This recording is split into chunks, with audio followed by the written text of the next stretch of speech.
பேர் அண்ணன் தம்பி, எல்லாம் ஜாயின்ட் ஃபேமிலி, எல்லாம் ஒரே இடத்துல ஒரே இதாக இருக்கோம்னா அதுக்கு ஃபர்ஸ்ட் காரணம் எங்கள் அப்பா அம்மா. அடுத்தாப்புல எங்கள் வீட்டுக்கு வந்த லேடிஸ் எல்லாரும் ஒன்று ஒற்றுமையாக இருக்கிறதுனால தான் எங்களால் ஒற்றுமையாக இருக்க முடியுது. கூட்டு குடும்பமா இருக்கணும் தான் எங்க வீட்டுக்காரர் ரொம்ப ஆசைப்படுறாரு. ஒருத்தர் விட்டு கொடுக்க கூடாது அப்படின்னு நினைக்கிறாரு. நாங்க 40 பேரும் ஒரே குடும்பத்துல தான் இருக்கோம், கூட்டு குடும்பமா தான் இருக்கோம். காலையில எந்திரிச்சோடனே நாங்க எல்லாரும் ஒன்னா சேர்ந்து தான் சமைப்போம். ஆளுக்கு ஒரு வேலை பார்ப்போம். ஒரு ஆள் இட்லி ஊற்றுவோம், ஒரு ஆள் சட்னி அரைப்போம், ஒரு ஆள் பாத்திரம் விளக்குவோம், ஒரு ஆள் துணி துவைப்போம். எங்களுக்கு ஒன்றும் பெரிய கஷ்டமா இருக்காது. கூட்டு குடும்பத்தில் இருக்கவங்க எல்லாம் இப்போ கஷ்டம்ன்றாங்க, அதெல்லாம் எங்களுக்கு எதுவுமே தெரியாது. எல்லாம் சந்தோஷமா இருப்போம். அன்பால நாங்க எல்லாரும் ஒன்னா சேர்ந்துருக்கோம்.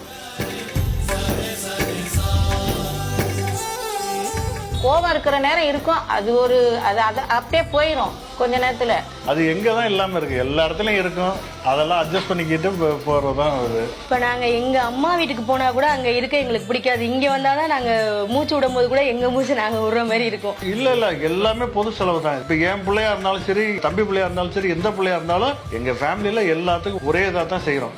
வெளியில உள்ளவங்களாம் எப்படி இப்படி இருக்கீங்கன்னு பிரமிப்பா கேட்குறாங்க. ஆனால் எங்களுக்கு உள்ள வந்து பார்க்கும்போது நாங்கள் ஜாலியாக இருப்போம். நாங்கள் எங்களுக்குள்ள உட்காந்து நாங்களே அந்தாட்சரி மாதிரி விளையாடிக்கிட்டு, பாட்டுக்கு பாட்டு பாடிக்கிட்டு, நடிச்சுக்கிட்டு இந்த மாதிரி விளையாண்டுக்கிட்டே ஓடுவோம். குடும்பத்தை பார்த்தா எல்லாருக்கும் ரொம்ப சந்தோஷமா இருக்கும். எங்கள்கிட்ட எல்லாரும் ஆச்சரியப்பட்டு கேட்பாங்க, நீங்க எப்படி எல்லாரும் ஒன்னா இருக்கீங்க? எதா இருந்தாலும் பெருசா நினைச்சா தானே பெருசு, சின்னதா நினைச்சா சின்னது தானே. எல்லாரும் இதே மாதிரி ஒற்றுமையா எல்லாரும் இருக்கணும்னு தான் ஆசைப்படுறோம், அவ்வளவுதான். அந்த நினைப்போட தான் நாங்க கேஜிபின்னு பேர் எடுத்திருக்கோம். பசங்களும் நாளைக்கு அப்படியே இருக்கணும் தான் ஆசைப்படுறோம். அந்த ஆசை தான் எங்களுக்கு. எல்லாரும் கூட்டு குடும்பத்துல இருக்கிறதுக்கு தான் ஆசைப்படுங்க. கூட்டு குடும்பம் தான் சிறந்தது. அந்த 55 பேர் இங்கே தான் இருக்காங்க. நீங்க வாங்க எல்லாரும்.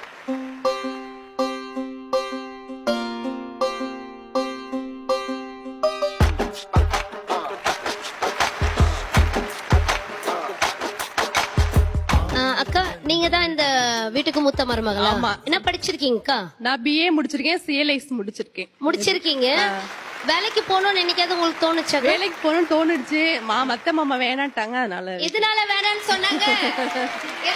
இருங்க.